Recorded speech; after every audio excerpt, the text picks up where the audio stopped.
before I let you go, is the BBC biased?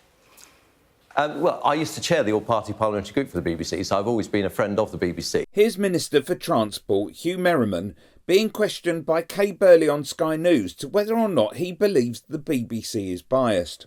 Why is he being asked this? Well, the broadcast regulator, Ofcom, has been given more powers to investigate bias at the BBC following a review into the broadcaster's impartiality and complaints system. It's all part of the government's plan to boost public confidence and trust in the BBC. We're joined now by the Culture Secretary, Lucy Fraser. Very good morning to you. Do you trust the BBC? The BBC is a fantastic institution, one of our greatest public institutions, but it's really important that the public maintains trust in it. So back to Huw, and it seems that some comedy programme on Radio 4 has been bashing the Tories, who are in government, so are in control of making decisions that affect the nation and so should more likely be criticised. Anyway, Huw, carry on. But let me give you an example. I know that you were searching for them yesterday. I was listening to the news quiz, which is on Radio 4 at 6:30 on Friday. I was driving from my constituency office to the home. OK, this isn't a police investigation.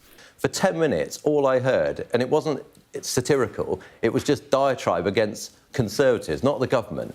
And I did listen to that and think, for goodness sake, where is the balance in that? So, yes, I'm afraid to say, despite the fact that I've always been a big supporter of the BBC, that struck me as completely biased. Here's the thing, though. The Tories are a bunch of corrupt arseholes who are constantly thieving the public purse to line their own pockets. So they need to be bashed. If anything, they're not being bashed enough. But let's take it to an extreme to make a point. If you were reporting, say, on Hitler's Nazi Germany, would you need to find atrocities carried out by other parties to make it more balanced? Obviously, putting aside that those parties would have been crushed and any objective reporting would have too. Carry on, Huw. OK, you understand that a news quiz is comedy and nothing to do with actual news. There was nothing in that 10 minutes that was remotely... But you do understand that it's not Of course, not no, I would be news. the first one. I love it when It's politicians like a get quiz. lampooned. But that was the whole point.